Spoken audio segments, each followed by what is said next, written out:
부모, 특히 어머니가 너 때문에 참고 살았다. 너 하나 지키려고 내가 이혼을 안 했다.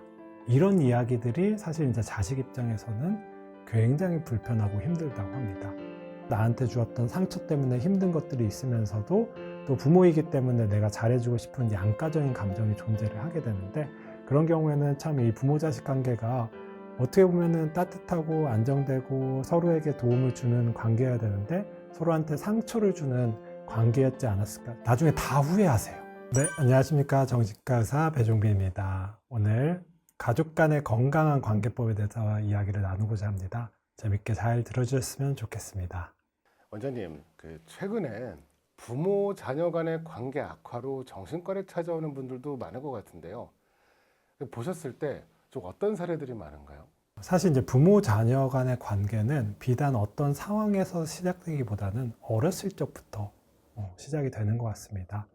그래서 시작은 어떻게 보면 부부 간의 관계, 부부 간의 관계에서, 그리고 부부 갈등이 있는 상황에서 그 안에서 이제 자녀가 자라나고, 그 갈등을 자녀가 경험하고 힘들게 살아가는 과정에서 어떻게 보면은 이런 부부 간의 갈등이 부모 자식 간의 갈등으로 이제 번지게 되는 경우도 있는 것 같고요. 이런 문제들이 어떻게 보면 해결되지 않은 상태에서 자식이 성인이 되고, 그 다음에 그런 성인 대 성인으로서 갈등으로 이어지는 경우들이 많은 것 같습니다. 많은 환자분들이 진료실에 와가지고 이런 말이 나는 너무 힘들었다 이야기를 합니다. 어떤 거냐면은 부모, 특히 어머니가 너 때문에 참고 살았다. 너 하나 지키려고 내가 이혼을 안 했다. 이런 이야기들이 사실 이제 자식 입장에서는 굉장히 불편하고 힘들다고 합니다. 마치 이거는 자식이 잘못 태어난 것 같은, 자식 때문에 한 사람의 인생이 망친 것 같은 느낌을 주기 때문입니다. 그래서 자녀 입장에서 되게 미안하기도 하고 죄책감이 들기도 하고, 나라는 생명 자체가 어떻게 보면 문제였는가 라는 이런 의식을 가지게 되기도 하죠. 그러다 보니까 이런 부모가 어떻게 보면 행복하지 못한 상황에서 자식이 태어나고, 그 자식이 그 가족 간에서 이제 커가는 과정에서 이런 부모 자식 간의 문제도 같이 생기는 것 같습니다. 또 어떻게 보면은 부모님들 입장에서는 내가 널 그만큼 소중히 키웠다라는 의미로 얘기하시는 경우도 있을 것 같긴 한데, 또 저런 말들이 되게 그렇게 좀 부담도 많이 되고 한다는 거가 좀 놀랍긴 하네요. 맞습니다. 저도 네. 좀 몇 번 들어본 것 같아서. 네. 특히 이제 문제가 되는 것 중에 하나가 이제 아들들이 결혼을 하고 나의 가족들을 이제 만들게 되고 구성을 하게 되는데, 그때 어떻게 보면은 어머니가 자식이 이렇게 분가를 해가지고 가족을 세우는 과정에서 부모와 멀어지는 것을 되게 힘들어 하시는 경우가 있습니다. 그때 하는 말이 바로 이거죠. 내가 너를 어떻게 키웠는데? 라는 말을 많이 하게 되는 것 같습니다. 그런데 우리 이제 자녀를 키우는 것의 가장 큰 목적 중에 하나는 자녀가 성인으로서 잘 커가지고 독립을 해서 자신의 가족을 다시 꾸리는 거란 말이에요. 근데 이제 부모님이 어떻게 보면 자식 간의 관계에서 문제가 생기게 되면은 이 독립이 원활하게 이루어지지 못하게 됩니다. 그래가지고 자녀 입장에서는 분가를 했지만 죄책감이 들고 미안하고, 부모 입장에서는 어떻게 자식이 나를 버린 것 같아가지고 원망스럽고 힘들고, 이런 것들을 이제 경험을 하다 보니까 결과적으로 이런 것들이 부모 자식 간의 갈등, 그리고 때로는 고부 갈등, 이런 것들로 이어지는 것 같기도 하고요. 그런 것들을 실제 우리 삶의 현장 진료실에서 많이 경험을 하게 되는 것 같습니다. 그럼 이제 그런 문제 때문에 찾아오시는 분들은 불면증이라든지 무슨 병명 때문에 힘들어 하다가 이걸 추적하다 보니까 이런 관계가 문제가 있었다 해서 발견이 되는 건지, 아니면 저 이런 관계 때문에 너무 힘들어요 라고 찾아오시는 분들이 많은지. 네. 가장 흔한 거는 이제 우울증인 것 같습니다. 우울증으로 오신 환자분들이 우울한 원인에 대해서 탐색을 하고 이야기를 하다 보니까 관계 문제가 있는 경우들이 꽤 있게 되고요. 그래서 중간에서 이런 고부 갈등의 중간에서 힘들어하는 남성분에 있는 경우도 있고, 또 때로는 시어머니 때문에 좀 힘들어하는 여성분도 있게 되고요. 실제로 우리가 어떤 관계가 편안함을 주고 안정감을 줘야지 우리가 편안한 삶을 살 수가 있는데, 이 관계, 특히 가까운 관계, 가족 간의 관계에서 문제가 생기게 되면은 이게 결과적으로 지속적인 스트레스를 유발을 해서 우울이라든지 무기력이라든지 불안장애를 유발할 수가 있게 되는 것 같습니다. 그만큼 관계는 참 중요한 것 같고요. 특히 좀 나이가 드신 환자분들 경우에는 이런 가족관계 문제에선 좀 자식하고 좀 문제가 많을 것 같은데 그런 케이스 중에 조금 기억에 나는 케이스가 있다면 한 가지 정도 말씀해 주시면 좋을 것 같습니다. 과거에는 사실 우리 청년분들의 독립이 좀 빨랐습니다.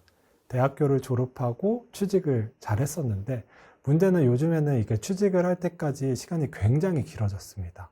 대학을 졸업하고 나서도 또 어떤 공부를 더 하게 되고 어떤 사람은 고시 공부를 하게 되고 그러다 보니까 이 부모가 케어해야 되는 기간이 굉장히 늘어난 것 같습니다. 그러다 보니까 여기서 문제가 발생을 하게 되는데요. 부모 입장에서는 자녀가 빨리 잘 성공했고 잘 취직했으면 좋겠고 합격했으면 좋겠고 하는 마음에서 잔소리를 하게 되는데 자식 입장에서는 그 잔소리를 들으면 굉장히 불편하고 힘들게 됩니다. 그러다 보니까 짜증을 내게 되죠. 잔소리 그만하라고. 자녀 입장에서는 성인이 되면은 독립성의 이슈가 굉장히 중요하게 됩니다. 내가 사실 독립을 하고 싶고 어떻게 보면 어엿한 성인으로서 생활을 하고 싶은데 사실 본인도 부모 밑에서 이렇게 부모 집에서 있는 것이 편하지는 않거든요. 문제는 그 와중에 부모님이 잔소리를 한다든지 뭐라고 한다든지 하면은 더 스트레스를 받다 보니까 화를 내게 되고 짜증을 내게 되고 그것이 결과적으로 부모 자식 간의 갈등으로 이어지는 경우들을 많이 보게 되는 것 같습니다. 그러니까 우울증이 왔을 정도면 일반적으로 나쁘다 수준은 이미 벗어난 것 같은데 최악의 부모 자식 관계 이런 게 좀 있었다면 어떤 게 있었나요?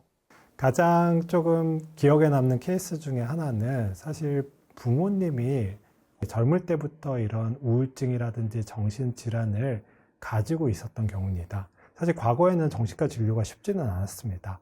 대부분의 분들이 우울증이 있더라도 불안증이 있더라도 그걸 치료받지 않고 지내는 경우들이 많았었던 것 같습니다. 문제는 그러다 보니까 그런 증상들에 의해서 질병들에 의해 가지고 자녀들한테 상처를 주게 됩니다. 본인이 사실 결혼 생활이라든지 이런 직장 생활이 만족스럽지 못해서 불안하고 우울할 수가 있는데 이거를 가장 쉽게 풀 수 있는 자녀한테 푸는 경우들이 있습니다. 이것은 너 때문이야. 너가 태어나서 내가 내 삶이 망가졌어. 망쳤어. 이런 말들을 서슴없이 아이들한테 하게 되면은 이 아이들이 이제 상처를 받게 되죠. 그러다 보니까 어릴 때부터 수많은 상처를 가지고 자라나는 이런 분들이 있게 됩니다. 그런 분들이 커가지고 굉장히 힘들어하는 경우도 있게 되고요. 그런 분들의 경우에는 오히려 부모로부터 떠나서 분가를 하고 나서 굉장히 좋아지시는 경우들을 많이 보게 됩니다. 부모님을 바라보게 되면은 나한테 주었던 상처 때문에 힘든 것들이 있으면서도 또 부모이기 때문에 내가 잘해주고 싶은 양가적인 감정이 존재를 하게 되는데 독립을 해서 벗어나는 것 자체가 한결 마음이 편해지고 나아지는 것을 경험할 때가 있을 것 같고요. 그래서 실제로 부모님과 함께 살면서 이제 우울하셨던 분들이 여러 약물 치료에도 불구하고 좋아지지 않았다가 자취를 한 것만으로도 우울증이 굉장히 좋아지는 케이스들을 간혹 보게 됩니다. 그런 경우에는 참 이 부모 자식 관계가 어떻게 보면은 따뜻하고 안정되고 서로에게 도움을 주는 관계여야 되는데 서로한테 상처를 주는 관계였지 않았을까 생각을 해보게 되고 이런 경우에 참 안타까울 때가 많이 있습니다. 사실 치료는 그러면 부모님이 받아야 되는 거네요. 그래서 그 정신질환이 있는데 그걸 치료를 안 하고 자식들한테 풀었으니까. 맞습니다. 네. 어떻게 보면 어렸을 적에 힘든 것이 있다면은 정신 전문가를 찾아가서 진단을 받고 평가받고 치료를 받고 했었으면은 아이들도 사실 상처를 받지 않았을 텐데요. 이제 그런 것들이 안 되다 보니까 이게 본인의 상처가 힘든 뿐만 아니라 그 힘듦과 상처가 자식한테도 전가되었었던 것 같고요. 근데 참 다행스러운 거는 요새는 젊은 엄마들이 이런 이유로 많이들 찾아오게 됩니다. 내가 아이들한테 화내지 않았으면 좋겠어요 라는 이유로 오시는 경우입니다. 아이한테 화를 내게 되면은 단지 화로 끝나는 게 아니라 굉장히 자책감이 들고 힘들게 됩니다. 그 감정들이 싫어서 내 자녀한테 화를 내고 싶지 않다. 그러기 위해서 나는 치료를 받고 싶다 해서 오시는 경우들을 상당히 많이 보게 됩니다. 이런 분들의 경우에는 실제적으로 이런 약물 치료를 하면은 똑같은 상황에서도 크게 화가 나지 않고 아이들한테 따뜻하게 감싸주고 배려해주고 돌봐줄 수 있다고 이야기를 하게 됩니다. 그래서 요새는 다행히도 많은 젊은 엄마들이 힘들 때 치료를 받으면서 이제 자녀 케어도 잘 되고 있는 모습을 볼 때 사회가 그래도 긍정적으로 잘 변하고 있구나라는 생각이 들 때가 있습니다. 어렸을 때부터 애착 관계가 잘못 형성이 되면서 그런 건지 아니면 그냥 근실이 첫째들의 부담인 건지 네. 궁금해요. 결국 우리가 어렸을 때부터 부모의 말을 반복해서 듣다 보면은 그게 내면의 초자를 형성을 하게 되고 내가 이거를 꼭 지켜야 된다는 생각을 하게 됩니다. 근데 마지들이 이런 얘기를 많이 들어요. 너가 동생들을 잘 케어를 해야 된다. 맞아요. 그런 얘기를 자꾸 듣다 보니까 계속 내가 뭔가 이 나뿐만 아니라 이런 어린 동생들도 케어를 하고 돌봐야지 이 가정이 편안하고 안정되게 유지가 된다는 이런 부담감을 가지고 자라는 경우들이 있어요. 근데 그거는 사실 좋지 않은 것 같습니다.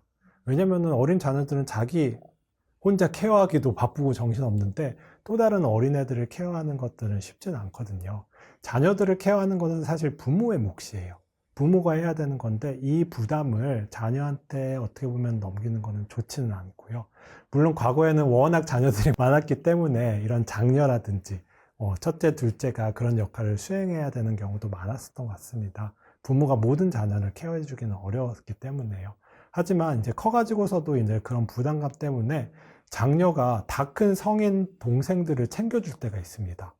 자기의 돈을 써가지고 재산을 써서 결혼을 시키고 집을 사주고 그런 모습을 볼 때가 있는데 나중에 다 후회하세요.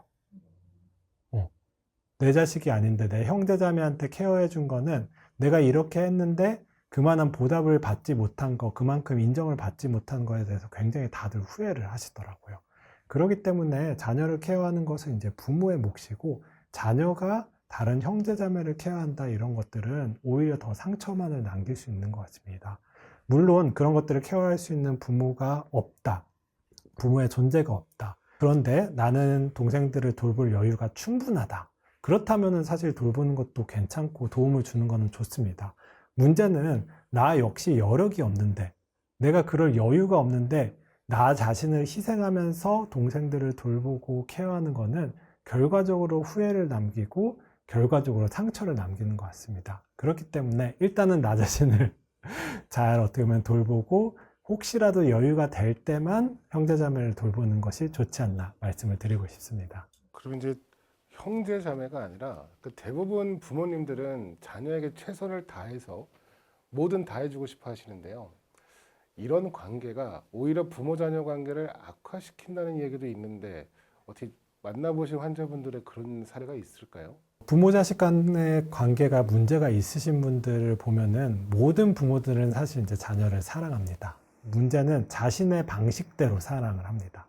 문제는 자녀는 그 방식을 좋아하지를 않아요. 그 방식을 원치를 않아요. 자녀만의 삶이 있고 자녀가 살고 싶은 방향이 있는데 부모는 자신의 경험을 바탕으로 해서 이런 삶을 살기를 강요를 하게 되는데 이럴 때 이제 문제가 발생을 하는 것 같습니다.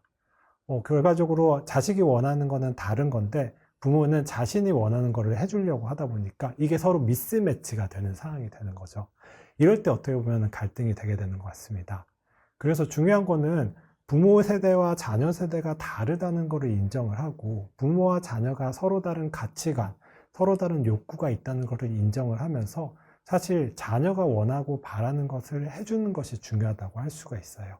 그런데 안타깝게도 이게 안 될 때가 있는데 그때 이제 부모 자식 간의 갈등이 쉽게 일어나는 것 같습니다. 그러면 이렇게 좀 어린 시절에 과잉으로 보호를 하거나 또 혹은 과잉으로 통제를 하거나 이렇게 해서 자란 사람이 정신과에 나중에 내원한 환자가 있다면 그런 사례도 하나 소개해 주시면 좋을 것 같습니다. 실제적으로 이제 부모 중에서 불안감이 높으신 분들이 이런 통제 경향이 높게 됩니다. 어떻게 보면 이 불안한 요소들, 위험 요소들로부터 자녀들을 지키기 위해서 자녀를 더 통제를 하는 거죠. 혹시라도 어떤 위험에 처할지 몰라. 이 험한 세상에 잘 살 수 있을까 불안하다 보니까 더 공부를 시키고 더 어떻게 보면 옥죄고 이러다 보니까 이제 어렸을 때는 사실 초등학교 때만 해도 아이들이 이런 것들을 잘 따라주게 됩니다. 문제는 이제 청소년기에 따르면은 독립성의 욕구가 생기게 되어요. 내 나름대로 주체적으로 내 삶을 살고 싶은 욕구가 생기게 됩니다.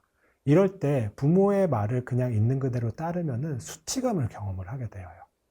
그러다 보니까 이때 이제 어떻게 보면 혼란이 생기고 이 욕구가 충돌을 하게 됩니다. 부모한테 잘 보이고 싶고 부모의 사랑을 받고 싶은 욕구도 있지만 내 스스로 주체적인 삶을 살고 싶은 욕구가 있다 보니까 이게 충돌이 되면서 결과적으로 갈등이 이루어지게 되죠. 이때 부모가 이런 것들을 잘 이해하고 어떻게 보면은 포용해 주시는 분들의 경우는 그래 이제부터는 이제 너가 원하는 방향대로 이렇게 주체적으로 해봐 하는 경우도 있는데, 또 어떤 부모들은 그렇게 하다가 혹시라도 이 험한 세상에서 더 힘들어지지 않을까 걱정을 하다 보니까 더 옥죄는 경우가 있습니다. 이때 갈등이 발생을 하게 됩니다. 그래서 청소년기가 어떻게 보면은 부모 자식 간의 갈등이 가장 많이 생기게 되는데요. 특히 어렸을 적에 굉장히 통제받았던 아이들이 이 청소년기에 폭발을 해가지고 문제가 생기는 경우들이 많습니다. 그래서 실제로 공부 참 잘하는 아이들, 정말 열심히 공부하고 똑똑하고 하는 아이들이 중학교 고학년이 돼서 혹은 고등학교 저학년일 때 이런 문제들이 발생을 하면서 나 공부 더 이상 안 해. 엄마가 시킨 대로 안 할 거야.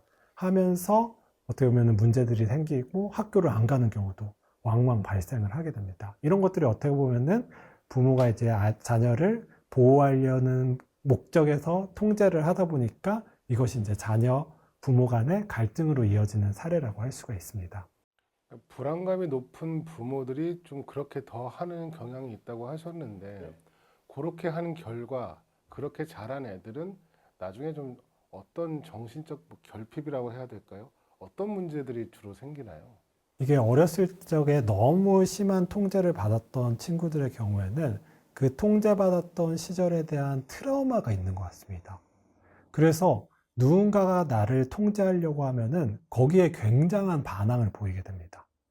제가 경험한 케이스 중에 하나가 이제 부부 간의 갈등이 있으셨던 부분인데요.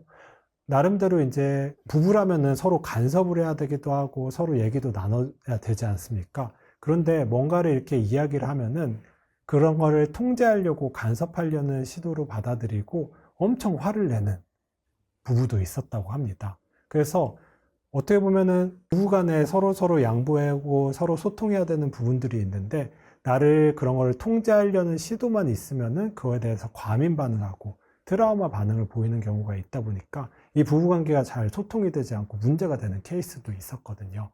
그래서 어렸을 적에 너무 심한 통제를 경험을 하게 되면은 나중에 커서도 나를 통제하려는 시도, 나를 억압하려는 시도가 조금이라도 보이면은 거기에 과민 반응하고 화를 낸다든지 폭력적으로 변한다든지 이런 것들이 있을 수가 있게 되는 것입니다. 그러면 이제 마마보이로 자란 남자가 자기 아내가 시키는 거에는 엄청 화를 낸다는 거네요. 그럴 수도 있는 거죠. 네. 원장님은 공부를 잘 해서 의대로 가셨는데, 원장님도 사춘기가 있으셨을 거 아니에요. 그때 부모님들이 어떻게 해주시는 게 좋았었는지 좀 본인의 그런 과거 사례 같은 거 얘기를 해주시면 좋을 것 같습니다. 네, 저 같은 경우에는 사실 부모님은 제가 사춘기가 없었다고 이야기를 하시는데, 부모님이 저는 이런 얘기를 합니다. 제 속을 모르겠었다고. 저 아이는 속을 모르겠어. 왜냐면 싫은 소리를 안 하다 보니까. 항상 부모 말에 그냥 맞다고만 하고 따르기만 하다 보니까 제 속을 모르겠다 이런 얘기를 많이 했었던 것 같습니다. 그런데 문제는 저 같은 경우에는 그런 칭찬을 계속 받다 보니까 마치 그래야지 되는 아이처럼 자랐던 것 같습니다. 나는 부모한테 말에 반항하면 안 돼. 부모 말에 잘 따라야지 좋은 아이고 내 사랑이 유지가 될 수가 있어. 라고 이렇게 어떻게 보면 저 나름대로 이렇게 부담감이라든지 이런 신념을 가지고 자랐던 것 같고요. 그래서인지 모르겠지만 제 가장 큰 약점 중에 하나가 누군가한테 싫은 소리를 잘 못한다는 것입니다. 근데 문제는 우리가 항상 누군가가 좋은 소리만 할 수는 없거든요. 때론 갈등이 있을 수가 있고 싫은 소리를 해야 되고 이런 것들을 서로 어떻게 보면은 협상을 해야 될 때도 있는데, 문제는 제가 그런 상황에 굉장히 취약하게 됩니다. 누군가한테 안 좋은 얘기를 하는 거, 내가 이것 때문에 너한테 서운하다, 이런 것들을 얘기를 어렸을 때 부모한테 많이 해봤었으면은 그것에 익숙하고 잘할 수가 있을 텐데요. 그런 거를 안 하다 보니까 사실 지금도 성인이 돼서도 싫은 소리 하는 것을 좀 어려워하는 경향이 있고요. 그러다 보니까 제 아쉬움 중에 하나는 지금 커서 그런 걸 하려니까 쉽지가 않습니다. 그렇기 때문에 좀 어렸을 때부터 부모와 여러 가지 다양한 경험을 해보는 거, 때로는 이제 싫은 소리도 하고 그거를 받아들이고 수용해보는 경험도 해보고 하는 것들이 어떻게 보면 성장의 또 중요한 부분이 아닌가 말씀을 드리고 싶습니다. 내가 좋은 부모인지 좀 그런 거를 좀 알 수 있는 기준 같은 게 좀 있을까요? 일단은 하나만 갖는다고 하면은 자녀에 대한 호기심이 있는 부모는 제가 봤을 때 좋은 부모입니다. 네. 내가 자녀를 다 몰라. 내가 자녀에 대해서 모르는 부분이 있고 자녀에 대해서 알고 싶어. 이런 부모는 어떨까요? 자녀 얘기를 들으려고 하겠죠. 자녀에게 궁금해하고 자녀의 경험에 대해서 궁금해하고 무슨 얘기를 하면 들으려고 할 것입니다. 이런 부모 밑에서 자란 아이들은 부모한테서 이런저런 얘기하는 걸 좋아하겠죠. 자신의 얘기를 공유하고 같이 얘기를 하고 힘든 일이 있을 때도 부모랑 상의하려고 할 것입니다. 근데 반대로 뭐 나쁜 부모라고 하기는 좀 그렇지만 안 좋은 부모 중에 하나는 나는 자식에 대해서 잘한다고 생각하는 부모입니다. 이러다 보면은 자녀에 대한 호기심이 없게 되어요. 내가 훨씬 더 너보다 인생을 많이 살았기 때문에 너보다 잘 알아. 너는 이렇게 하면 돼. 너는 이런 아이야. 이렇게 단정 짓게 되면은 호기심이 생기지 않다 보니까 아이의 말을 듣지 않습니다. 아이가 무슨 얘기를 하면은 오히려 그냥 이렇게 하면 돼. 이렇게 지시하고 어떻게 보면 이렇게 명령하고 하려다 보니까 아이는 결국 마음의 문을 닫게 되고 부모한테 얘기하지 않으려고 하고 부모와의 소통을 단절을 하게 되는 거죠. 그래서 좋은 부모, 나쁜 부모 나눌 수 있는 기준이 여러 가지가 있겠지만 제가 말씀드리고 싶은 기준 중에 하나는 자녀에 대해서 호기심을 갖고 궁금해하고 알고자 하는 부모는 좋은 부모에 좀 더 가깝고 아이를 단정 짓고 내가 아이에 대해서 다 알아 라고 생각하는 부모는 조금 어떻게 보면은 안 좋은 부모에 가깝지 않을까 제 나름대로 생각을 해보게 됩니다.